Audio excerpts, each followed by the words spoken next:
আমি একবার ডাকলুম, পিসিমা। তার ঠোঁটটি একটু কাঁপল মাত্র, কোনো শব্দ হলো না। আমি ছুটে গিয়ে খাবার আসনে বসে পড়লুম। দাদা আস্তে আস্তে ঘর থেকে বেরিয়ে গেলেন। আমি যতক্ষণ খেলুম, পিসিমা চুপ করে দাঁড়িয়ে রইলেন।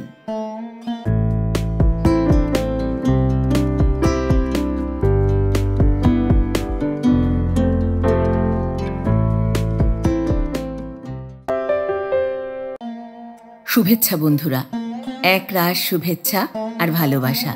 আমি অর্পিতা, আর আপনারা শুনছেন এক ব্যাগ গপ্প ইউটিউব চ্যানেল। বন্ধুরা, শুরুতেই একটা ছোট্ট অনুরোধ।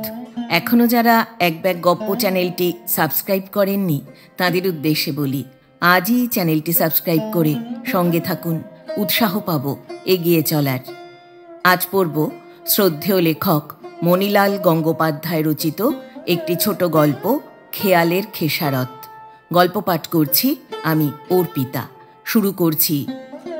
শ্রদ্ধেয় লেখক মণিলাল গঙ্গোপাধ্যায় রচিত খেয়ালের খেসারত। ও বাড়ির সঙ্গে আমাদের সম্পর্কটা যে কীরকম তা বলা শক্ত। ওদের সঙ্গে আমাদের রক্তের সংস্রব নেই, থাকতেও পারে না।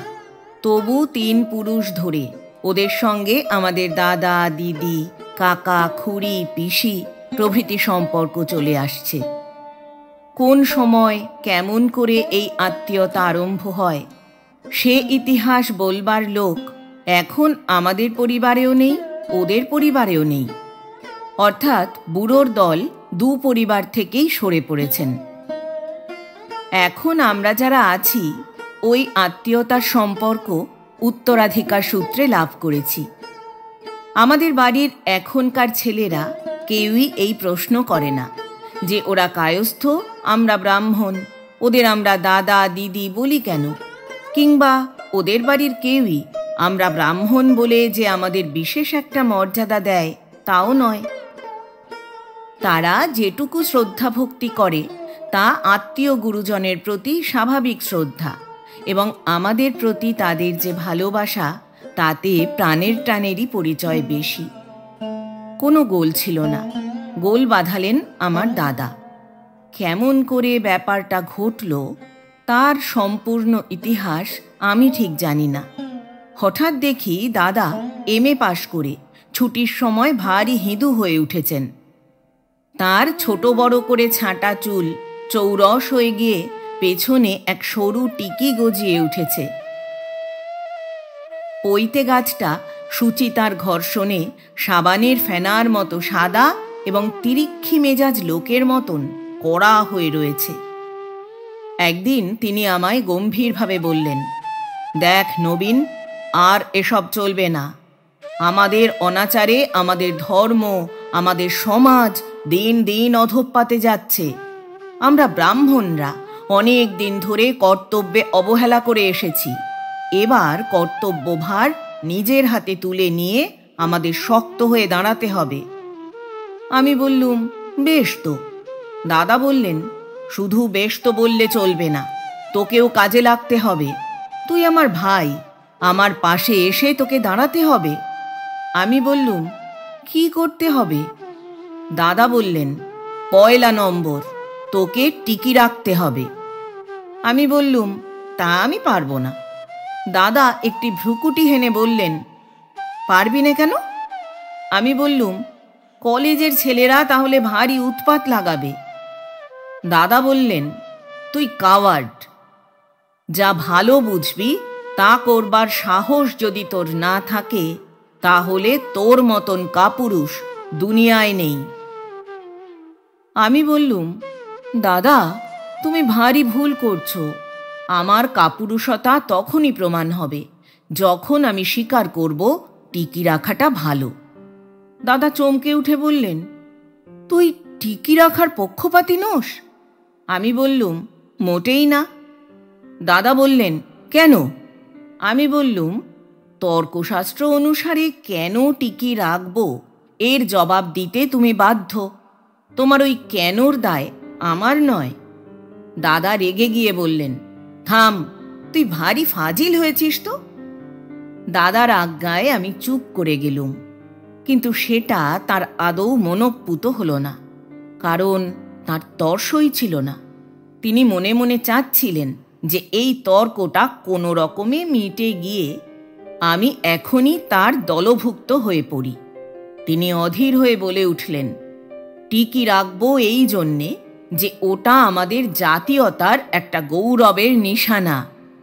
আমি হেসে বলে উঠলুম, গৌরবকে মাথায় রাখতে হয় স্বীকার করি, কিন্তু সে তোমার অমনি করে কথার কথার তর্জমা করে নাকি?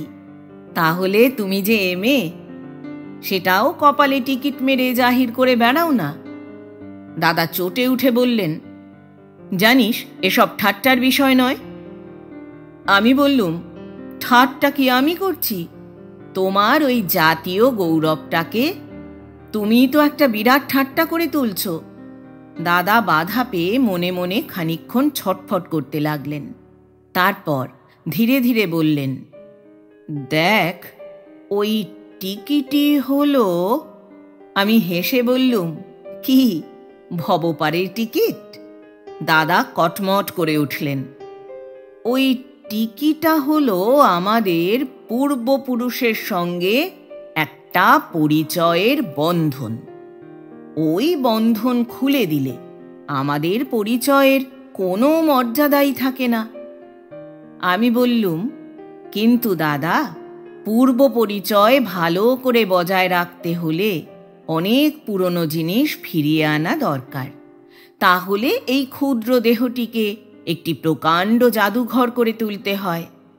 মাথায় যদি টিকি রাখো, তাহলে আমাদের পূর্বপুরুষের ল্যাজটাই বা দোষ করল কি? দাদা এবার ভয়ঙ্কর রেগে উঠলেন। আমার সামনে আর মুহূর্ত মাত্র দাঁড়ালেন না। রাগে গসগস করতে করতে চলে গেলেন। দাদার সঙ্গে সেদিন যে এই তর্ক করেছিলুম, সে আমি ভেবে চিন্তে করিনি। কথার পিঠে যা মুখে এসেছিল বলে গিয়েছিলুম মাত্র। দাদাও যে তৈরি হয়ে আমার সঙ্গে তর্কে প্রবৃত্ত হয়েছিলেন তা মনে হয় না, কারণ সেটা তার স্বভাব নয়। তার স্বভাব ঝোঁকের মাথায় কাজ করা। উৎসাহের তোড়ে তিনি যখন মেতে ওঠেন, তখন তিনি মনে করেন জগৎ শুদ্ধ সবাই বুঝি তার সঙ্গে সমান মেতে উঠেছে। কোথাও যে বিরুদ্ধতা থাকতে পারে, এই কথাটা তিনি মনে করতেই পারতেন না। তারপর সত্যি বলতে কি, আমার দাদা, তাকে তো আমি জানি। তিনি যে হঠাৎ এমন হিন্দু হয়ে উঠে এসব কথা অন্তরের সঙ্গে বলছেন, এটা আমার তখন সত্যিই বিশ্বাস হয়নি। তার ওই টিকি রাখার কথাটা আমার কানে অনেকটা ঠাট্টার মতোই শোনাচ্ছিল। তাছাড়া আমার তখন সবচেয়ে ভাবনার বিষয় ছিল কোনো রকমে এমএটা পাশ করা। হিন্দু ধর্ম গেছে কি আছে, তখন এই প্রশ্ন নিয়ে মাথা ঘামাবার সময় ছিল না। কাজেই দাদার কথাগুলোর জবাব উচিত মতো করে দিতে পেরেছিলুম বলে আমার মনে হয় না, এবং তার জন্য যে মনে কোনো ক্ষোভ হয়েছিল তাও নয়। দাদা কিন্তু আমার কথাগুলোকে মর্মান্তিক করে নিয়েছিলেন। তিনি এমন রেগে গেলেন যে আমার সঙ্গে বাক্যালাপ বন্ধ করে দিলেন। আমাকে বাদ দিয়েই তার কাজ শুরু হলো। আমার এমএ পরীক্ষা শেষ হয়ে গেলে দেখি আমাদের বৈঠকখানার বাঁ দিকের ঘরটায় দাদা বেশ একটি আড্ডা জমিয়ে বসেছেন।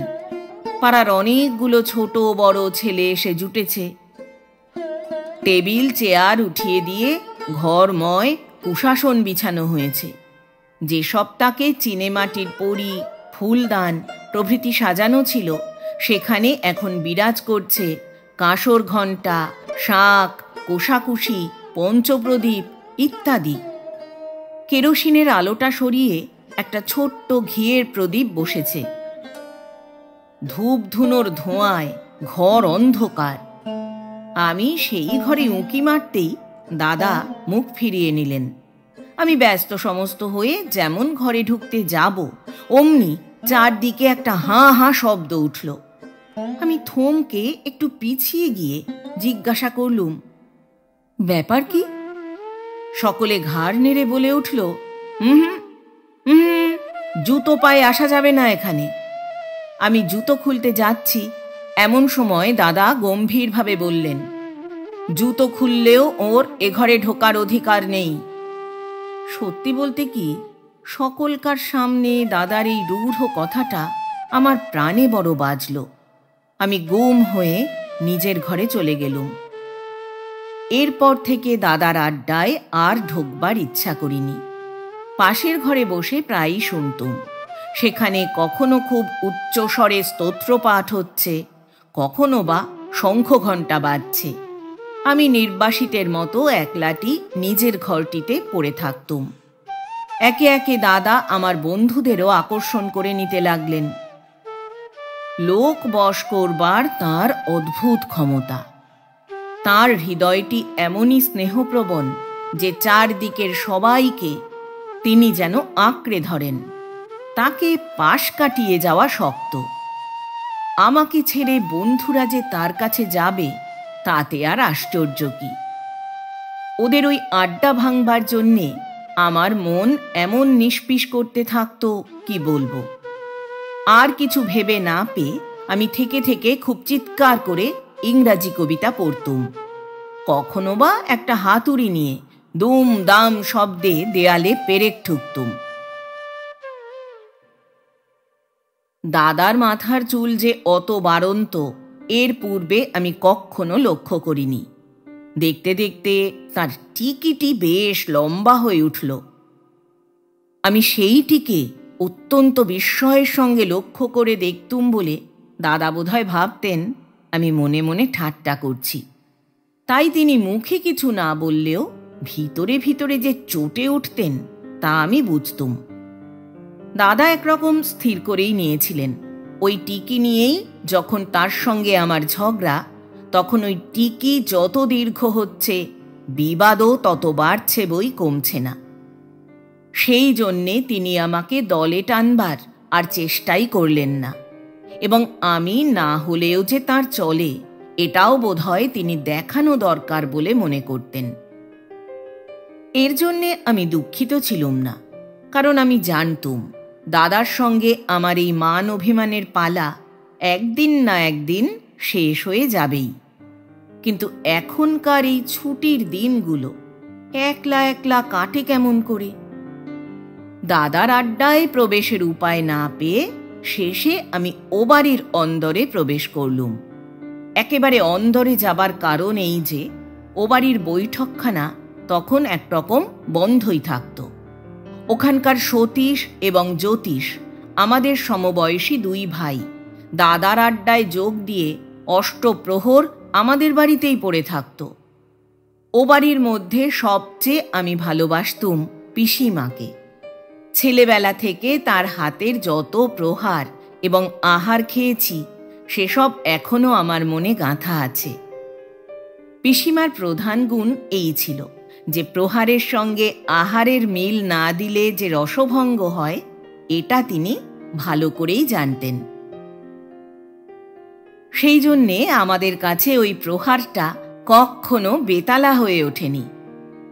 আমরা ওই খাবার লোভে অনেক সময় দুষ্টুমি করে মার খেয়েছি। এটা যে তিনি বুঝতেন না তা নয়, তবুও যে তিনি আমাদের প্রশ্রয় দিতেন তার কারণ আমাদের দুষ্টুমিটা তিনি যে সমস্ত মন প্রাণ দিয়ে উপভোগ করতেন। তিনি অল্প বয়সে বিধবা হন, তার ছেলেপুলে ছিল না। আমাদের দুটি ভাইকে অতৃপ্ত বুকের সমস্ত স্নেহটুকু বিলিয়ে দিয়েও তিনি যেন তৃপ্তি পেতেন না। আমার মায়ের ছেলে মেয়ে অনেকগুলি, সবাইকে তিনি সামলে উঠতে পারতেন না। তার জন্যে আমাদের দু ভাইয়ের যে অভাবটুকু হতো পিসিমা তার সুদ শুদ্ধ পুষিয়ে দিতেন, এমনকি তার অতিরিক্তও দিতেন। তাকে আমরা কখনো পর বলে ভাবতে পারিনি। মায়ের চেয়ে তার দিকেই আমাদের টান ছিল বেশি। পিসিমা কাকে বেশি ভালোবাসেন এই নিয়ে আমাদের দুই ভাইয়ের মধ্যে এখনো ঝগড়া চলে। বাইরের এই ঝগড়া না মিটলেও আমাদের মনের মধ্যে কোনো ঝগড়া নেই, কারণ দাদার বিশ্বাস পিসিমা তাকেই বেশি ভালোবাসেন, এবং আমি মনে মনে জানি আমার চেয়ে পিসিমা কাউকে ভালোবাসেন না। অনেক ছেলে মানুষই আমাদের কেটে গেছে বটে, কিন্তু পিসিমার ভালোবাসা নিয়ে আমাদের দু ভাইয়ের হিংসা এখনো কাটেনি। তার কারণ পিসিমার কি আশ্চর্য গুণ আছে, যাতে তার কাছে গেলেই আমরা যে বড় হয়েছি এ কথাটা একেবারে ভুলে যেতাম। পরীক্ষা নিয়ে ব্যস্ত ছিলুম বলে অনেক দিন পিসিমার কাছে আসা হয়নি। আমাকে দেখে তার আহ্লাদ যেন সর্বাঙ্গ দিয়ে উপচে পড়তে লাগলো। আমি যখন গেলুম তখন তিনি রান্নাঘরে ছিলেন। আমার গলা পেয়েই ছুটে বেরিয়ে এলেন। আমার হাত ধরে টেনে একেবারে তার শোবার ঘরে নিয়ে গিয়ে হাজির করলেন। পিছনে পিছনে এক দাসী ছুটে এসে বললে, ও পিসিমা, তোমার ঘিয়ের কড়া জ্বলে গেল যে। পিসিমা ব্যস্ত হয়ে বললেন, ওই যা, কড়াটা নামিয়ে রেখে আসতে ভুলে গেছি। বস বাবা নবীন, আমি এলুম বলেই তিনি ছুটে গেলেন। হাঁপাতে হাঁপাতে ফিরে এসে বললেন, হ্যাঁ রে, তোর দাদা এলো না যে? আমি বললুম, তিনি এখন ভারী ব্যস্ত। ব্যস্ত? কিসের জন্যে এত ব্যস্ত রে? পিসিমা বললেন। আমি বললুম, জানো না বুঝি, তিনি এখন হিন্দু ধর্ম উদ্ধার করছেন। পিসিমা আশ্চর্য হয়ে বললেন, সে কি রে? আমি বললুম, সে যে কি মাথামুন্ডু, তা তিনিই জানেন। পিসিমা বললেন, বল না, আমি যে বুঝতে পারছি না। পিসিমা, আমিও সেসব তেমন বুঝি না। পিসিমা বললেন, সে সমস্ত দিন কি করে বলতো? আমি বললুম, দেবদেবীর স্তোত্র পাঠ করে, শঙ্খ ঘণ্টা বাজিয়ে পূজা করে, আর কি করবে? পিসিমা বললেন, আহা, তা করুক, ধর্মে কর্মে মতি কি সবার হয় রে? তাকে বলিস একদিন যেন আমার গোপালের আরতিটি সে করে দিয়ে যায়। তার হাতের আরতি দেখবার আমার বড় স্বাদ হয়েছে। আমি মুখ ভার করে বললুম, পিসিমা, আর আমার ওপর বুঝি কোনো স্বাদ নেই? পিসিমা তাড়াতাড়ি বললেন, ওরে, তোর মুখে রামায়ণ শোনবার স্বাদ আজ কতদিন যে মনে মনে পুষে রেখেছি কি বলবো। তুই সেই ছেলেবেলায় মিষ্টি মিষ্টি করে রামায়ণ পড়তিস, সে আমার কানে এখনো লেগে আছে। আমি বললুম, এখন একটু পড়ে শোনাবো? পিসিমা বললেন, রোস, আগে তোকে কিছু খেতে দিই। খিদে না থাকলেও পিসিমার হাতের খাবার কখনো ফেরাতে পারা যায় না। খাবারের থালাটি হাতে ধরে অন্নপূর্ণা মূর্তিতে তিনি যখন সামনে এসে দাঁড়ান, তখন তার হাতের অন্ন প্রত্যাখ্যান করতে মনে হয় বুঝি সর্বস্ব খুইয়ে দেউলে হয়ে গেলুম। একখানি ছোট্ট রেকাবিতে কিছু খাবার নিয়ে এসে পিসিমা বললেন, আজ বেশি কিছু নেই, তুই যে আসবি তা তো জানতুম না, গোপালের ভোগ থেকে কিছু নিয়ে এলুম। রেকাবিখানি হাতে করে ধরেছি মাত্র, এমন সময় দাসীটা এসে বললে, পিসিমা, করলেন কি? ঠাকুরের যে এখনো ভোগ হয়নি, খাবার এটো করে দিলেন। পিসিমার মুখখানি একবার শুকিয়ে গেল। আমি ব্যস্ত হয়ে রেকাবিখানা নামিয়ে রেখে বললুম, পিসিমা, এখন থাক না, ভোগ হয়ে গেলে সন্ধ্যার পর খাবো ক্ষণ। পিসিমা আমার মুখের দিকে চেয়ে কাঁদো কাঁদো হয়ে বললেন, ওরে না না না, এতদিন পরে এলি, তোর মুখের গ্রাস আমি কেড়ে নেব? গোপাল আমার কোনো অপরাধ নেবেন না, তুই খা, তুইও যে বাছা আমার গোপাল। বলতে বলতে তার গলার স্বর বন্ধ হয়ে এলো। পিসিমার সঙ্গে আমার দিনগুলি বেশ কাটছিল। রোজ দুপুরবেলা তার সঙ্গে বসে গল্প করে, তাকে রামায়ণ শুনিয়ে এবং তার হাতের নানান খাবার খেয়ে আমার পেটও যেমন ভরত, হৃদয়ও তেমনি ভরে উঠত। তিনিও ভারী খুশিতে থাকতেন। মনে হতো আমার প্রত্যেক স্পর্শ, আমার শব্দ, আমার নিঃশ্বাসটি পর্যন্ত তার অন্তরের থলিটিতে অতি মমতার সঙ্গে ভরে ভরে নিচ্ছেন। দাদার কথা তিনি অনবরত তুলতেন। তার অভাবে পিসিমার আনন্দটি যে পরিপূর্ণ হয়ে উঠছে না, এ আমি খুব বুঝতে পারতুম। তিনি প্রায়ই বলতেন, তোরা যেন কানাই বলাই দুই ভাই, তোদের একসঙ্গে না দেখলে কেমন যেন ফাঁকা ফাঁকা বোধ হয়। আমি একদিন অভিমান দেখিয়ে বললুম, পিসিমা, তুমি দেখছি দাদার জন্য হেদিয়ে উঠেছ, তুমি তাকে নিয়েই তাহলে থাকো, আমি আর আসবো না, বলেই উঠে দাঁড়ালুম। পিসিমা আমার এই কথা শুনে যেন কেমনতর হয়ে গেলেন। তিনি কিছু বলতে পারলেন না, শুধু আমার হাত ধরে টেনে তার কোলের কাছে বসিয়ে নিলেন। এরপর থেকে দাদার কথা তিনি আমার সামনে আর তুলতেন না। আমি দেখতুম তার মন ছটফট করছে, তবু তিনি চুপ করে আছেন, যেন উপায় নেই। তিনি নিশ্চয় মনে মনে কামনা করতেন দাদার কথাটা আমিই পারি। আমি প্রথম প্রথম চুপ করে থাকতুম। শেষে পিসিমার মুখ দেখে এমন মায়া হতো যে দাদার কথা না তুলে থাকতে পারতুম না। তিনি গম্ভীরভাবে শুধু জিজ্ঞাসা করতেন, সে কেমন আছে? দেখতুম উত্তরের অপেক্ষায় তার সমস্ত মন প্রাণ উদ্গ্রীব হয়ে উঠেছে, কিন্তু তিনি দেখাতে চাইতেন যেন তার তেমন কোনো আগ্রহ নেই। যদি কোনোদিন বলতুম, দাদা বোধহয় তোমায় ভুলে গেছে পিসিমা, অমনি তার চোখ মুখ ছলছল করে উঠত। যদি বলতুম, কাজে ব্যস্ত, তাই বোধহয় তোমার কাছে আসবার সময় পায় না, অমনি তার সমস্ত দেহ মন আশ্বস্ত হয়ে উঠত। পিসিমার হৃদয়টি ছিল এত কোমল যে সামান্য একটু আঘাতও সইত না।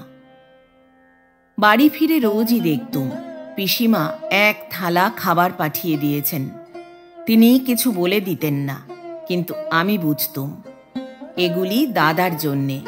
আমি খেয়ে এসেছি, দাদা খেতে পায়নি, মনের এই আফসোস তার পক্ষে সহ্য করা শক্ত।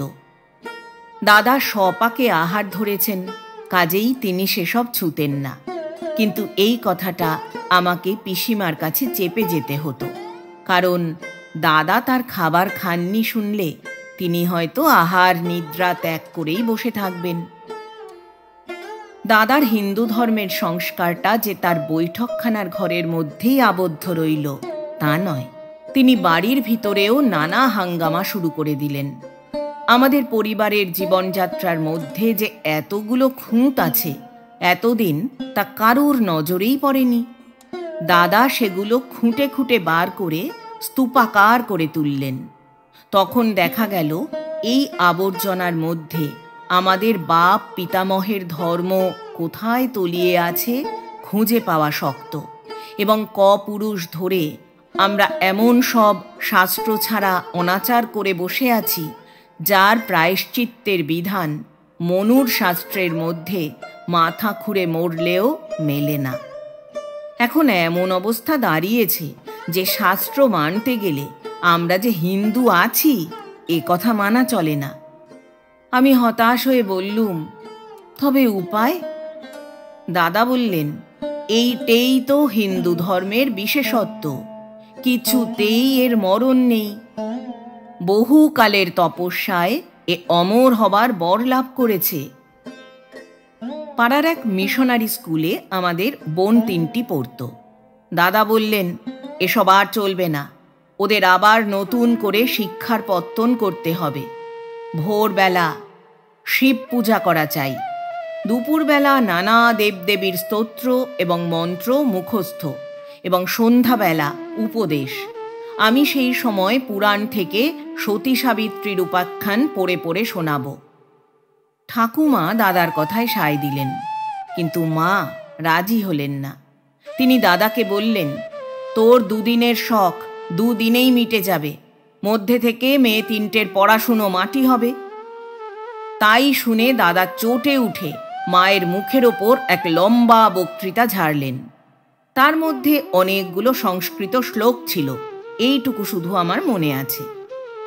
দাদা ফুসলে ফাসলে দেখি কাজ হাসিল করেছেন। এর মধ্যে ঠাকুমা নিশ্চয়ই ছিল, নইলে হতো না। মা যে ঠাকুমার মুখের উপর কথা বলতেন না, এইটেতে দাদার সুবিধা হয়ে গিয়েছিল।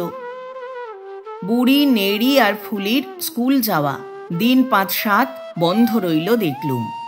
তারপর একদিন সকালে দেখি তারা আবার স্কুলের বই খুলে বসেছে। দাদা কোত্থেকে ছুটে এসে বললেন, কই, তোরা আজ শিব পুজো করতে গেলি নে? বুড়ি বললে, বাবা, ভোরবেলা এই শীতে ওঠা যায়? নেড়ি বললে, রোজ সন্ধেবেলা অং বং করে তুমি কি বকে যাও, আমার ভাল লাগে না বাপু। ফুলি বললে, হ্যাঁ, ওর জন্যে আমাদের সেই রূপকথার শেষটা শোনা হলো না। বলেই তিন বোনে ছুটে পালালো। দাদা তাদের ধরে এনে খুব ধমক দিতে লাগলেন। ঠাকুমা বললেন, ওরে, ওরা ছেলে মানুষ, এই শীতে কি ভোরবেলা উঠতে পারে? যখন নাত বউ আসবে তখন তোর ওই মন্ত্রতন্ত্র শেখাস। হা হা, ওরা দুদিন বাদে পরের বাড়ি চলে যাবে, ওদের অত ধমকাস নেই। ঠাকুমার এই কথায় দাদার নিশ্চয়ই অভিমান হয়েছিল, নইলে সেদিন বাড়ির ভেতরে খেতে এলেন না কেন? ঠাকুমা অনেক করে ডাকাডাকি করলেন, তবু এলেন না। তার সেই পুজোর ঘরে স্পিরিট স্টোভে মালসা চাপিয়ে ভাতে ভাত করে খেলেন। এতে ঠাকুমার ভারী ভাবনা হলো। মা তাকে বললেন, কিছু ভেবো না মা তুমি, ওর পাগলামির ঘোর দুদিনেই কেটে যাবে। ওকে যত বলবে তত বাড়াবে। ঠাকুমা বললেন, ও ঠিক ওর দাদামশায়ের মতো হয়েছে, কখন যে কি খেয়াল চাপে কিচ্ছু ঠিক নেই। বলে দাদামশায়ের কবে বুঝি কি একটা যজ্ঞ করবার শখ হয়েছিল তার আমূল বৃত্তান্ত বলতে লাগলেন। কাশী থেকে এলো ফর্দ, ভুর্জিপত্রে লেখা যেন একখানা পুঁথি। কোত্থেকে সব বিকটাকার লোক এসে হাজির, দেখলে তাদের ভয় করে। উঠোনটাকে খুঁড়ে চষে একাকার করে ফেললে। কতগুলো মাটি ঢিপি তৈরি হলো, জলে কাদায় বাড়ি প্যাচ প্যাচ করতে লাগলো। 3 দিন ধরে যজ্ঞ চলল। তারপর সেই যজ্ঞের ধোঁয়ায় কর্তার চোখ এমন ফুলে উঠল যে 6টি মাস তিনি চোখে হলদে কাপড় বেঁধে বিছানায় পড়ে রইলেন।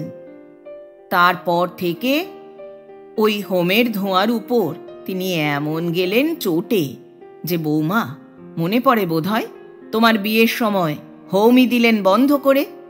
পুরুতরা মহা চেঁচামেচি করতে লাগলো। কর্তা ধমকে উঠে বললেন, যাও যাও, ওর জন্যে কিছু মূল্য ধরে দিলেই হবে।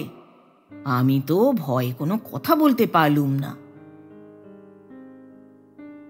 দাদা তার দলে আমাকেও পেলেন না, ছোট বোন 3টিকেও পেলেন না। ঠাকুমার প্রতি বোধহয় তাঁর তত লোভ ছিল না। বাকি রইলেন মা। তাকে বেশি কিছু উপদেশ দিতে গেলেই তিনি ধমক দিয়ে উঠতেন, থাম থাম, তোর আর ফাজলামি করতে হবে না। দাদা এই সব দেখে শুনে একদিন অভিমান করে বললেন, এখানে আমার আর থাকা চলে না দেখছি, চারদিকে যা অনাচার। আমি ভাবলুম বলি, শুধু এখানে কেন, তাহলে তোমার থাকাই চলে না। কিন্তু দাদা যা অভিমানী, না বলাই ভালো। ঠাকুমা দাদার কথা শুনে মহা চিন্তিত হয়ে উঠলেন। মাকে বললেন, বৌমা, তোমার ছেলে বলে কি গো, তুমি বাপু ওর একটা বিয়ে থা দিয়ে দাও, শেষে কি ও সন্ন্যাসী হয়ে যাবে? মা বললেন, তা যাক না, সন্ন্যাসী হওয়ার কত মজা, একবার দেখুক না। মায়ের এই কথায় দাদার বুকের কোমল পর্দাটিতে একটা প্রচণ্ড আঘাত লাগল। তা না হলে তিনি মায়ের মুখের উপর দুটো কথা শুনিয়ে না দিয়ে ছাড়তেন না। তিনি একেবারে চুপ হয়ে রইলেন। দাদা ছিলেন আদরের কাঙাল। তার মনের মতন কাজ হচ্ছিল না বলে তিনি ভাবতেন তার আদর বুঝি বাড়ির চারদিক থেকে ক্রমেই শুকিয়ে আসছে। তাই তিনি অনেক সময় মুখটি শুকিয়ে থাকতেন। তারপর মা হয়ে যখন এমন ভাব দেখালেন যে ছেলে সন্ন্যাসী হয়ে গেলেও তার কোনো ভাবনা নেই, তখন দাদার মনে যে কতখানি লাগলো তা আমি তার মুখ দেখেই বুঝতে পারলুম। আমি শপথ করে বলতে পারি, তিনি যে বাড়ি ছাড়বার কথাটা বলেছিলেন সে তিনি সত্যিই বাড়ি ছেড়ে যাবেন বলে বলেননি। তিনি বলেছিলেন এই আশায় যে তার বিচ্ছেদ আশঙ্কায় বাড়ি শুদ্ধ সকলের মন কাতর হয়ে তাকে চারদিক থেকে স্নেহের বন্ধন দিয়ে ঘিরে ধরবে। এইটের প্রতি তার মনের লোভ ছিল। তিনি চুপ করে দাঁড়িয়ে রইলেন। তার চোখ দেখে আমার মনে হতে লাগলো তিনি সামনে যা দেখছেন তা যেন একটা শুষ্ক মরুভূমি। দাদার সেই রকম মুখ দেখে আমার ভারী মন কেমন করতে লাগলো। আমি বলে উঠলুম, দাদা, পিসিমা তোমায় ডেকেছেন।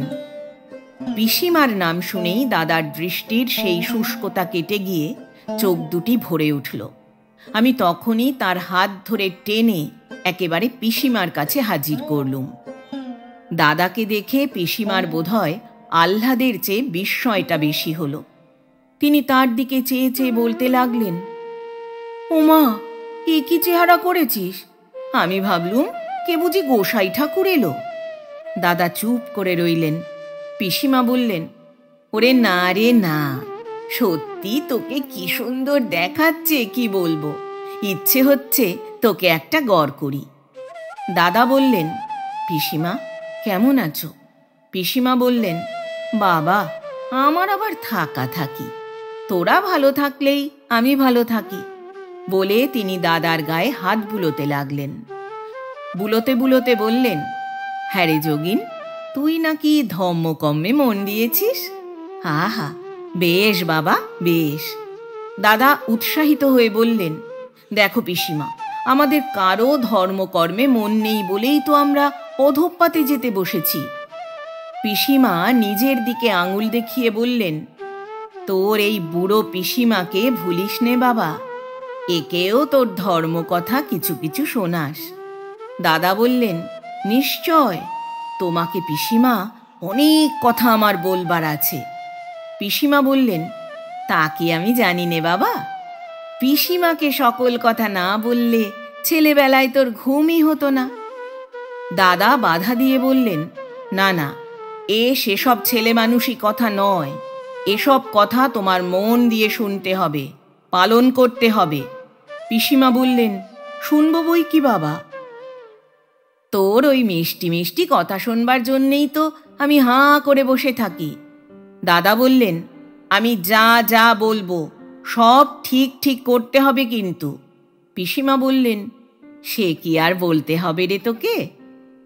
দাদা মহা খুশি হয়ে উঠলেন। তার এই কাজে পিসিমার মতন এমন বুক ভরা সহানুভূতি যে কোথাও পাননি, সে দুঃখ যেন এক নিমেষে ডুবে গেল। দাদা বলে উঠলেন, দেখো পিসিমা, আমার মনে হয় তুমি আমার সত্যিকারের মা। আনন্দের আবেগে পিসিমার কণ্ঠ রুদ্ধ হয়ে গেল। দাদা তক্ষুনি হঠাৎ ঘড়ির দিকে চেয়ে উঠলেন। চললুম পিসিমা, আমার সময় হয়ে এলো, বলেই তিনি ছুট দিলেন। পিসিমা চিৎকার করে বলতে লাগলেন, ওরে শোন শোন। সে কথা দাদার কানেই গেল না। পরদিন দুপুর আনতে দাদা দেখি হনহন করে বেরিয়ে চলেছেন। আমি বললুম, কোথা যাও দাদা? দাদা বললেন, পিসিমার কাছে। আমি বললুম, চলো, আমিও যাব। দাদা মনে মনে একটু খুঁতখুত করতে লাগলেন, কিন্তু মুখে কিছু বললেন না। পিসিমার ঘরে হাজির হয়েই চাদরের ভেতর থেকে একখানা বই বার করে তিনি বললেন, পিসিমা, এই মনুসংহিতা এনেছি, এর থেকে আমি ঠিক করে বেঁধে দেব তোমার কি কি করা উচিত। পিসিমা বললেন, আচ্ছা বেশ, এখন একটু জিরিয়ে নে দেখি। দাদা বসে বইয়ের মধ্যে নীল পেন্সিলের দাগ দেওয়া অংশগুলোর ওপর চোখ বুলিয়ে নিতে লাগলেন। পিসিমা বললেন, তোরা দুই ভাইয়ে ততক্ষণ গল্প কর, ময়দা মাখা আছে, আমি চট করে লুচি ভেজে নিয়ে আসি। দাদা বইখানা মুড়ে রেখে চুপ করে বসে কি ভাবতে লাগলেন। আমি সেখানা তুলে নিয়ে উল্টে পাল্টে দেখতে দেখতে দাদাকে বললুম, দেখো দাদা, আমি তোমার কথা ভেবে দেখেছি, কিন্তু তোমার সঙ্গে কাজে লাগতে হলে আমার আগে একটু তৈরি হয়ে নেওয়া দরকার। এই ছুটিতে কিছু কিছু শাস্ত্রীয় বই পড়ে নেব ভাবছি। কি কি পড়ি বলো দেখি। দাদা আমার দিকে তীক্ষ্ণ দৃষ্টি দিয়ে দেখতে লাগলেন। বোধহয় সন্দেহ হচ্ছিল আমি ঠাট্টা করছি। দাদা কি বলতে যাবেন, এমন সময় পিসিমা লুচির থালা হাতে ঘরে প্রবেশ করলেন। ঝি এসে দুখানা আসন পেতে দিয়ে গেল। আমি বসতে যাচ্ছি, এমন সময় দাদা বললেন, আমি তো খাবো না। পিসিমা চিন্তিত হয়ে বললেন, খাবি নে কেন? অসুখ করেছে নাকি? দাদা বললেন, না, অসুখ করেনি। বলে তিনি মনুসংহিতার পাতা ওল্টাতে লাগলেন। পিসিমা বললেন, অসুখ করেনি তো খাবি নে কেন? দাদা বই থেকে মুখ তুলে দৃঢ় কণ্ঠে বললেন, আমি যে ব্রাহ্মণ। পিসিমা কথাটা বুঝতে পারলেন না, হাসতে হাসতে বললেন, তোকে তো আমরা কেষ্টাকুলুর জামাই বলি, তুই ব্রাহ্মণ হলি কবে থেকে? দাদা ভুরু কুঁচকে জ্বলে উঠলেন, না পিসিমা, আমি খেতে পারবো না। পিসিমা বিস্মিত হয়ে বললেন, কেন বলতো? দাদা বললেন, তোমার হাতে খাওয়া চলবে না। পিসিমা বললেন, শোনো একবার কথাটা। তুই যে চিরকাল আমার হাতে খেয়ে এলি রে। ছেলেবেলায় আমি হাতে করে ভাত খাইয়ে না দিলে তুই যে খেতিস না। দাদা বললেন, তার জন্যে আমায় প্রায়শ্চিত্ত করে শুদ্ধ হতে হবে। পিসিমা কথাটা শুনেই থমকে গেলেন। তার ভাব দেখে মনে হলো যে তার হাতে খাওয়াটা আমাদের পক্ষে এতই সহজ যে এর মধ্যে কোনো বাছবিচার আছে এ কথা কোনো দিন তার মনেও আসেনি। এমনকি দাদা যখন নিজেকে ব্রাহ্মণ বলে কুঁকড়ে উঠলেন, সেই সময়ও তার মনে ওই কথাটা জেগে ওঠেনি। কিন্তু হঠাৎ এই প্রায়শ্চিত্তের নাম শুনে তিনি এমন থমকে গেলেন যে তার মুখ পাথরের মতো অসাড় হয়ে গেল। তিনি যে রাগ করলেন তা মনে হলো না, বেদনা পেলেন তাও মনে হলো না। পাথরের মূর্তিটির মতো তিনি একেবারে স্তব্ধ হয়ে গেলেন। দাদা সেই মূর্তির দিকে চেয়ে মুখ নিচু করলেন। আমি একবার ডাকলুম, পিসিমা। তার ঠোঁটটি একটু কাঁপল মাত্র, কোনো শব্দ হলো না। আমি ছুটে গিয়ে খাবার আসনে বসে পড়লুম। দাদা আস্তে আস্তে ঘর থেকে বেরিয়ে গেলেন। আমি যতক্ষণ খেলুম পিসিমা চুপ করে দাঁড়িয়ে রইলেন, একটি কথাও কইলেন না। আমি কত আবদার করলুম, কত অভিমান করলুম, তিনি কোনো সাড়া দিলেন না। আমি দাদাকে ধরে আনবার জন্যে অস্থির হয়ে ছুটে বেরিয়ে গেলুম। বাড়ি এসে শুনলুম তিনি গঙ্গার ধারে বেড়াতে গেছেন। আমি একলা আমার ঘরে বসে পিসিমার কথা ভাবতে লাগলুম। এরপরে যখনই পিসিমার কথা মনে করতুম, তার সেই অসার মূর্তিটি আমার চোখের ওপর ভাসতে থাকত। আমি আর তার কাছে যেতে পারতুম না। নির্লজ্জ দাদা কিন্তু যাতায়াত বন্ধ করেননি। তিনি আমার কাছে এসে প্রায়ই শুনিয়ে যেতেন, পিসিমা যে এমন আশ্চর্য ভক্তিমতী রমণী তা আগে তিনি জানতেন না। শুনলুম ইতিমধ্যে তিনি তাকে দিয়ে গোটা কতক প্রায়শ্চিত্ত করিয়েছেন। দাদা যে তার কাছে খুবই উৎসাহ পাচ্ছিলেন সে তার হাবভাব দেখেই বোঝা যাচ্ছিল। কিন্তু আমি ভাবতুম, না জানি কি মর্মান্তিক মূল্য দিয়েই দাদার এই খেয়ালগুলোকে পিসিমার পুষতে হচ্ছে। দাদা একদিন নতুন উৎসাহের ঝোঁকে এসে বললেন, নবীন, তুমি যে সেদিন বলছিলে আমার সঙ্গে যোগ দেবে। আমি চিৎকার করে বলে উঠলুম, তোমার সঙ্গে যোগ? তোমার মতো নিষ্ঠুরের সঙ্গে?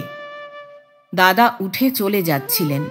আমি ধরে বললুম, শোনো, তুমি যে সেদিন পিসিমার সঙ্গে অমন নিষ্ঠুর ব্যবহার করলে তার জন্যে তোমার কোনো অনুতাপ হচ্ছে না? দাদা বললেন, দেখো নবীন, তোমার সঙ্গে যখন আমার মতের মিল নেই তখন এসব কথা নিয়ে আমি আলোচনা করতে চাইনি। আমি বললুম, এ তো মতের কথা নয়, এ হৃদয়ের কথা। দাদা বললেন, শুধু হৃদয় নিয়ে তো মানুষ নয়, তার উপরে আত্মা আছে, তার সদ্গতি করা চাই। আমি বললুম, পিসিমাকে অমন করে আঘাত দেবার তোমার কোনো অধিকার নেই।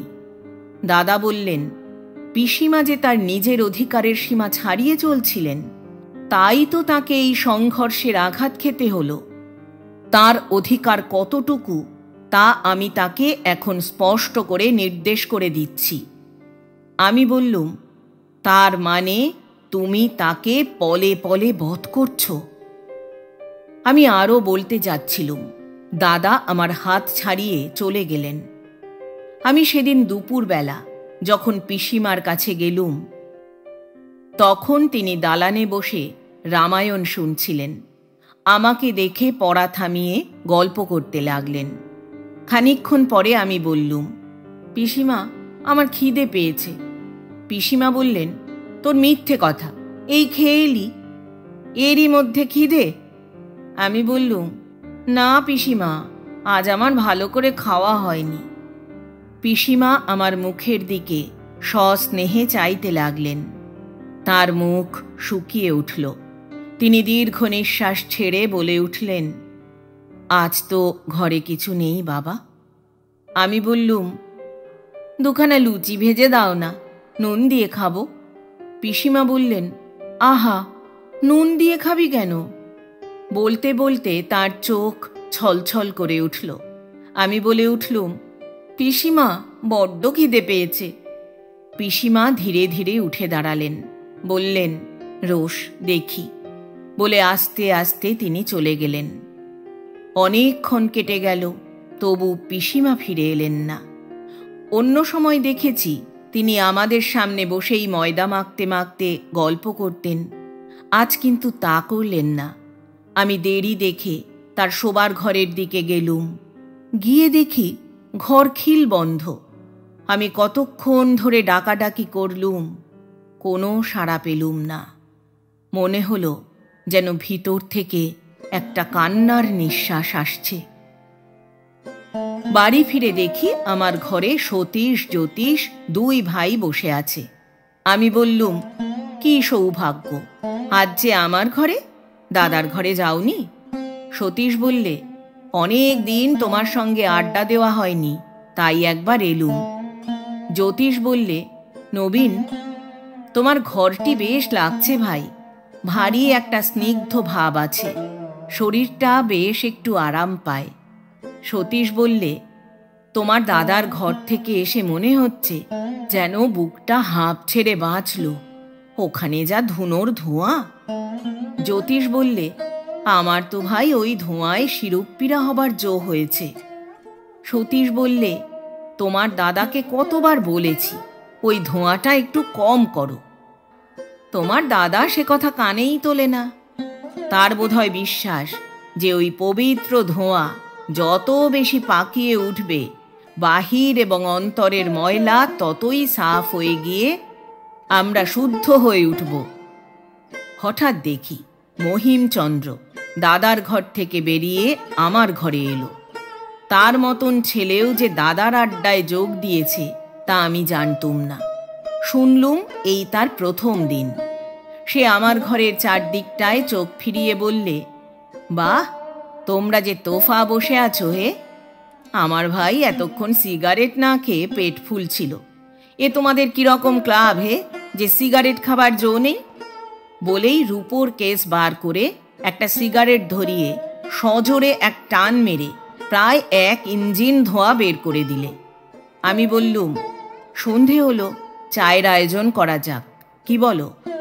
মহিম মহা ফুর্তির সঙ্গে বললে, বহুত আচ্ছা। জ্যোতিষ এবং সতীশ একটু কিন্তু কিন্তু ভাব দেখাতে লাগলো। আমি একটা স্টোভে চায়ের জল এবং আর একটায় ডিম সিদ্ধ চড়িয়ে দিলুম। জ্যোতিষ বললে, ওহে নবীন, ডিমটা আজ থাক। মহিম ভ্রুকুটি করে বললে, মাইরি। তারপর যখন ডিম ও চা তৈরি হলো, তখন মহিমের গলার এবং গায়ের জোরের কাছে জ্যোতিষ এবং সতীশের মনের বল বেশিক্ষণ টিকল না। আমার ঘরে খুব হল্লা চলতে লাগলো। একা মহিমই 100। তার গণ্ডগোলের মধ্যে থেকে দাদার সন্ধ্যা আরতির ঘণ্টার ক্ষীণ শব্দ আমাদের কানে এসে বাজতে লাগল। আমার ঘরে আড্ডা ভেঙে গেছে। দাদার ঘরের গুঞ্জনও আর শোনা যাচ্ছে না। এমন সময় হরিপদ চোরের মতো আমার ঘরে এসে প্রবেশ করলে। ছেলেটি বড় ঠান্ডা, আমার তাকে ভারী ভালো লাগত। সে আমাদের চেয়ে বয়সে ছোট, আমাদের নিচে পড়ে, আমাদের সঙ্গে সম্ভ্রম রেখে কথা কয়। আমি বললুম, এসো হরিপদ, বসো। এত রাত্রে কোথা থেকে? আজ্ঞে, এতক্ষণ ওই দাদার ঘরে ছিলুম। এই কথাটুকু বলেই সে চুপ করে রইল। আমি তার মুখ দেখে বুঝলুম সে কিছু আমায় বলতে এসেছে, কিন্তু সংকোচ হচ্ছে। আমি বললুম, হরিপদ, কি মনে করে এসেছ, বলো না। হরিপদ যেন অন্যমনস্ক ছিল। হঠাৎ চমক ভেঙে বললে, আগে না, কিছু না, রাত হলো, আপনাকে আর বিরক্ত করব না, বলেই সে উঠে দাঁড়ালো। আমি বললুম, সত্যি বলতে কি হরিপদ, তোমার ওই মনের কথাটি না শুনলে রাত্রে আমার ঘুম হবে না। হরিপদ চোখ নিচু করে ধীরে ধীরে বলতে লাগল, দেখুন নবীনবাবু, আপনার দাদা আমার উপর ভারী চটে গেছেন। আমি বললুম, কেন বলো তো? হরিপদ বললে, দেখুন, আমি ওকে ভক্তি করি, উনি আমার অনেক উপকারও করেছেন, কিন্তু। আমি বললুম, কিন্তুটা কি? সে বললে, কিন্তু তিনি বলেন আমি যে শূদ্র, এ কথাটা ভুললে চলবে না, আমাকে শূদ্রের মতোই থাকতে হবে। আমি বললুম, তার মানে? তার মানে ওদের ওই ঘরে আমার আসনে বসবার অধিকার নেই, আমাকে মাটিতে বসতে হবে। আমি বললুম, তুমি তাতে রাজি হয়েছ? সে বললে, আজ্ঞে, অত লোকের সামনে দাদার মুখের ওপর আমি কিছু বলতে পারিনি, মাটিতেই বসে থাকি। কিন্তু আমার মনে যে কি হয় তা আপনি বুঝতে পারছেন। আমি রেগে বললুম, তুমি ঘর থেকে বেরিয়ে এলে না কেন? হরিপদ বললে, আপনি তো জানেন আপনার দাদা আমার কত উপকার করেছেন। আমি বললুম, তা বলে দাদা যা খুশি করবেন, এ দাদার ভারী অন্যায়। হরিপদ বললে, দেখুন, আপনার দাদাকে আমি ভালোবাসি, উনি আমাকে যেরকম স্নেহ করেন তাতে আমার মনে হয় উনি আমার সত্যিকারের দাদা। ওর জন্যে না হয় ওইটুকু অপমান সহ্য করলুম, কিন্তু উনি এখন বলেন শুধু অমন চুপ করে বসে থাকলে চলবে না, আমাকে কাজে লাগতে হবে। আমি বললুম, কাজটা কি?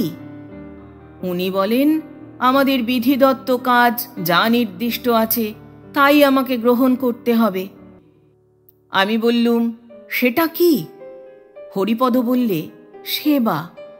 বলেই সে একটু চুপ করে আবার বলতে লাগল, উনি বলেন প্রথমে আমায় সামান্য সেবা নিয়ে আরম্ভ করতে হবে, যেমন রোজ খানিকক্ষণ করে ব্রাহ্মণের পদসেবা।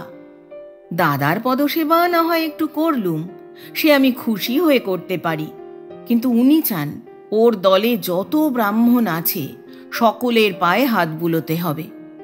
এ কি করে পারি বলুন দেখি। আমি বললুম, দাদা খেপে গেল নাকি? হরিপদ বললে, উনি ওই নিয়ে ভারী জিদ ধরেছেন, ওর দলেরই অনেক ব্রাহ্মণ এতে মহা আপত্তি করেছেন। তারা বলছেন খামকা একজন এসে পা টিপতে থাকবে, এ কেমন তর হবে। এই নিয়ে দলের মধ্যে মহা ঝগড়া বেঁধে গেছে। আমি রেগে বললুম, দেখো হরিপদ, তুমি যদি দাদার এই জবরদস্তি মেনে নাও তাহলে আমি তোমার মুখদর্শন পর্যন্ত করব না। হরিপদ বললে, যার তার পায়ে হাত দেওয়া আমার দ্বারা হবে না, কেটে ফেললেও না। আমি হরিপদর পিঠ থাবড়ে বললুম, এই তো ঠিক কথা। এর দিন দুই পরে দুপুরবেলা দাদা চটে এসে বললেন, দেখলে হরিপদর আক্কেলটা দেখলে? তার জন্যে আমার কাজ আটকে রয়েছে, তাকে দুদিন ধরে ডাকাডাকি করছি, তবু রাস্কেলের দেখা নেই। ও অকৃতজ্ঞ বেঈমান কোথাকার। আমি মুখে কিচ্ছু বললুম না, মনে মনে ভাবলুম দাদার হরিপদ এবার গেলেন। ক্রমে ব্যাপার মন্দ হল না। মহিমচন্দ্রের দৌলতে দাদার আড্ডা দিনে দিনে কৃশ হয়ে আমার আড্ডা স্থূল হয়ে উঠতে লাগল। দাদার ঘরের ছেলেদের দিকে কটাক্ষ করে সে বলতো, ডিম চা চুরুট যেখানে, বুদ্ধিমানের বাসা সেইখানে। তার কথায় বোকারা চটপট বুদ্ধিমান হয়ে উঠতে লাগলো। তাতে করে আমার ডিমের খরচাটা একটু বেশি হতে লাগলো বটে, কিন্তু তা আমি গ্রাহ্য করলুম না। দাদার শিষ্যেরা প্রথম প্রথম ভদ্রতার খাতিরে ধীরে ধীরে আমার ঘরে প্রবেশ করতে আরম্ভ করলেন এবং ভদ্রতা রক্ষার জন্যেই তাড়াতাড়ি উঠতে পারলেন না। কাজেই তাদের আসন কায়েমি হয়ে যেতে লাগলো। তারপর মহিমচন্দ্র সমস্ত আটঘাট গানে গল্পে এমন ভরপুর করে রাখত যে গোলে পালাবার ফাঁক কোথায়। তার ওপর সে একখানা প্রহসনের রিহার্সাল জুড়ে দিয়ে আসর সরগরম করে তুলেছিল। দাদা এক একদিন নিজের ঘরে লোক না পেয়ে আমার ঘরের পাশ দিয়ে কটমট করে চেয়ে চলে যেতেন। আমি মজা দেখে মনে মনে হাসতুম। এরপর ব্যাপার গিয়ে কোথায় দাঁড়ালো সহজেই অনুমান করা যায়। শেষে এমন অবস্থা হলো যে দাদার পুজোর মন্দিরে সন্ধ্যার প্রদীপটি জ্বালবার লোক খুঁজে পাওয়া যায় না। তখন তাকে নিজের হাতে ঘর পরিষ্কার থেকে আরম্ভ করে পূজা আরতি সব একাই করতে হতো। তাতে তার অতিরিক্ত পরিশ্রম হচ্ছিল এবং বাড়ির ভিতর শোনা গেল প্রতিদিন হবিষ্যি করে তার শরীরও কাহিল হয়ে এসেছে। তারপর তাকে দেখলেই এখন পাড়ার ছেলেরা পাশ কাটিয়ে পালায়। অতএব যে কি হলো তা না বলাই ভালো। দাদা প্রথমটা খুব চটে উঠে শেষে নিশ্চয় হতাশ হয়ে পড়েছিলেন, কারণ একদিন আমাকে একলা পেয়ে তিনি বললেন, দেখ আমাদের জাতটা একেবারে গেছে, কি বলিস? আমি বললুম, নিশ্চয়। তিনি দীর্ঘ নিঃশ্বাস ফেলে বললেন, তবে বৃথা চেষ্টা। আমি বললুম, তার আর সন্দেহ? আমার এই কথাটাতে দাদা যেন হাঁপ ছেড়ে বাঁচলেন। তার মন অনেকটা আশ্বস্ত হলো দেখলুম। এরপর থেকে তিনি আমার জমাট আড্ডার আশপাশ দিয়ে মধ্যে মধ্যে লোলুপ দৃষ্টি দিয়ে চলে যেতে লাগলেন। নিজে সেধে আসতে তার লজ্জা হবারই কথা, তাই আমি তাকে একদিন সন্ধেবেলার চায়ের নিমন্ত্রণ করলুম। তিনি বললেন, চা তো আমি খাবো না, তবে একবার ঘুরে যেতে পারি, কিন্তু আমার একটা কাজ আছে, তাই ভাবছি। দাদার কাজ যে কোথায় গেল জানি না। সন্ধেবেলা দেখি তিনি ঠিক হাজির হয়েছেন, তবে চা খেলেন না। দাদা লোক না পেলে থাকতে পারেন না, কাজেই একটু একটু করে আমার দলে আসতে আসতে শেষে জমে যেতে লাগলেন। তারপর মহিম তাকে বুঝিয়েছিল যে হিন্দু ধর্ম উদ্ধারের প্রকৃষ্ট পথ হচ্ছে হিন্দু ধর্মমূলক প্রহসন বা নাটকের অভিনয় করে দেশশুদ্ধ লোককে দেখানো। নাটকের দ্বারা যতটা কাজ হয় এমন আর কিচ্ছুতে নয়। নাটকই যে একটা জাতকে তুলবার প্রধান উপায়, এ কথা বড় বড় ঐতিহাসিকরা প্রমাণ করে গেছেন। এই জন্য দাদা মহা উৎসাহের সঙ্গে মহিমকে নিয়ে হিন্দু নাটক অভিনয়ের প্ল্যান করতে লেগে গেলেন। কাজেই তাকে রোজই আমার আড্ডায় আসতে হতো। সকলকার সঙ্গেই তিনি মিশতেন, কেবল চায়ের পেয়ালাটি ছুঁতেন না। শেষে সেটাও টিকল না, কারণ মহিমচন্দ্র একদিন বললে কোন বাংলা মাসিক পত্রে নাকি বেরিয়েছে চা জিনিসটা পুরাকালে হিন্দুদের মধ্যে চলত। তবে ডিম নিয়ে তর্ক সহজে মিটল না। দাদার অনেক বাহুল্য ঝরে গেল বটে, কিন্তু তিনি টিকিটি চট করে ত্যাগ করতে পারলেন না, কারণ তিনি বোধহয় মনে করতেন আমার এবং আমার জাতীয় লোকের পরিহাসের বজ্র ধরবার জন্যে ওটা খাড়া রাখা দরকার। যাই হোক, বেচারা শিখাও যে দিন দিন শুকিয়ে আসছিল, এ আর কাউকে চোখে আঙুল দিয়ে দেখাবার দরকার হতো না। ল কলেজ খুলতে পড়াশোনার চাপে দাদার ঘাড়ের ভূতটা যে কোথায় পালালো তারও টিকি দেখা গেল না। তখন একদিন দাদাকে বললুম, দাদা, পিসিমার হাতে খেতে বোধহয় এখন আর তোমার কোনো আপত্তি নেই? দাদা বললেন, বড় কথা মনে করিয়ে দিয়েছিস, অনেক দিন তার কাছে যাওয়া হয়নি না? আমি বললুম, তুমি তাকে কি মন্ত্র দিয়েছ? তেষ্টায় মরে যাচ্ছি বললেও আমার মুখে এক ফোঁটা জলও দিতে চান না। দাদা আশ্চর্য হয়ে বললেন, তাই নাকি? আমি বললুম, বেশি পীড়াপিড়ি করলে কাঁদো কাঁদো হয়ে বলে ওঠেন, ওরে অমন করে বলিসনি, তোর পায়ে কি আমি মাথা খুঁড়ে মরব? দাদা বললেন, নিশ্চয়ই তুই পিসিমাকে চটিয়েছিস। তোর ওই সব ছেলে মানুষই উৎপাতগুলো সহ্য করবার শক্তি তার এ বয়সে আছে? আমি বললুম, দাদা। দাদা বাধা দিয়ে বললেন, জানি জানি, তোকে আমি খুব চিনি। তোর আর ইয়ে করতে হবে না। তোর এতটা বয়স হলো, পিসিমার মুখ চেয়ে একটু বুঝে চলতে পারিস না? তোর মতন বুড়োধারীর ধকল কি সামান্য? আমি বললুম, দাদা তুমি ভুল করছো। দাদা জোর দিয়ে বললেন, আমি ঠিক বলছি, চদিকিন তার কাছে, কেমন তিনি আমায় ফেরান দেখি। আমি বললুম, তুমি গিয়ে হাত পাতলে হয়তো তিনি ফেরাতে পারবেন না। দাদা বললেন, তাই বল, অপরাধ করবি তুই নিজে আর দোষ হবে পিসিমার? ব্যাপারটা যে তা নয়। এই নিয়ে দাদার সঙ্গে আর তর্ক করলুম না। আমার মনে আশা হচ্ছিল, হয়তো দাদা গিয়ে হাত পাতলে পিসিমার রুদ্ধ স্নেহ বাঁধ ভেঙে উপচে পড়বে। সত্যি বলতে কি, তার হাতে খাওয়া না পেয়ে আমার অন্তরাত্মা ক্ষুধায় ক্রন্দন করছিল। তার কাছে খাওয়া না পেলে যে কিছুই খাওয়া হয় না। তার সমস্ত অন্তরের স্নেহটিকে তিনি যে অন্নপূর্ণা রূপেই আমাদের মধ্যে বিতরণ করে এসেছেন, তার হাতে থালা না দেখলে যে তাকেই দেখতে পাই না, এই দুঃখ তখন আমার সবচেয়ে বড় হয়ে উঠেছিল। আমি দাদার হাত ধরে বললুম, দাদা চলো পিসিমার কাছে। দাদা যেতেই পিসিমা বললেন, যোগিন, আমাকে কি ভুলে গেলি বাবা?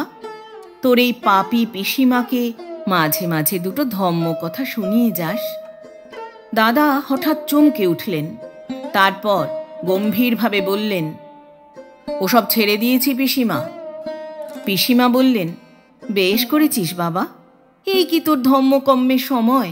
ছেলে মানুষ তোরা, এখন হেসে খেলে বেড়াবি। বলে দাদার ও আমার গায়ে হাত বুলিয়ে তিনি গল্প করতে লাগলেন। কথার মধ্যে দাদা হঠাৎ বলে উঠলেন, পিসিমা, আজ তোমার এখানে খাবো বলে বাড়িতে খেয়ে আসিনি। পিসিমা খানিকক্ষণ অবাক হয়ে দাদার মুখের দিকে চাইতে লাগলেন। দাদা বললেন, দেখছো কি পিসিমা, আমার খিদে পেয়েছে, এখনো টের পাওনি? পিসিমা বললেন, আহা, তাই বুঝি তোর মুখখানি অমন শুকিয়ে গেছে রে? বলেই পিসিমা ধর্মর করে উঠে দাঁড়ালেন। তারপর একটুখানি গিয়েই থমকে পড়লেন। তারপর ধীরে ধীরে আবার ফিরে এসে চুপটি করে আমাদের পাশে বসলেন। দাদা বললেন, কি হলো পিসিমা? পিসিমা নিরুত্তর। দাদা বললেন, যাও পিসিমা, বসলে কেন? বড্ড খিদে পেয়েছে যে। পিসিমার কাতর মুখখানি কান্নার বিহ্বলতায় ভরে উঠল। চোখ দুটি ছলছল করতে লাগল। তিনি তাড়াতাড়ি মুখ ফিরিয়ে নিলেন। দাদা প্রথমটা কেমন যেন থমকে গেলেন। তারপর একটু চুপ করে থেকে পিসিমার হাত ধরে বললেন, কি হলো পিসিমা তোমার? পিসিমা চোখের জল সামলে বললেন, তুই তো সব জানিস বাবা। কেন তবে?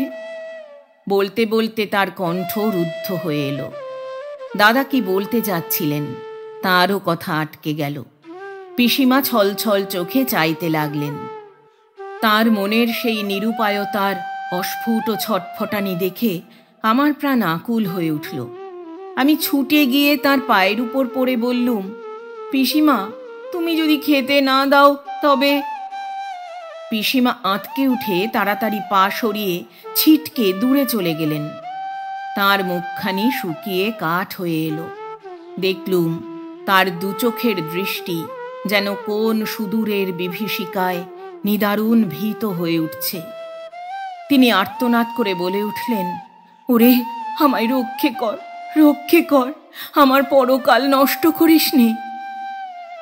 আমরা তার সেই ভয়াচ্ছন্ন সুদূর প্রসারিত চোখের দিকে চেয়ে কাঠ হয়ে দাঁড়িয়ে রইলুম। পিসিমা হঠাৎ চোখ ফিরিয়ে তাড়াতাড়ি এগিয়ে এসে আমাদের হাত ধরে বললেন, বস বাবা, তোরা বস।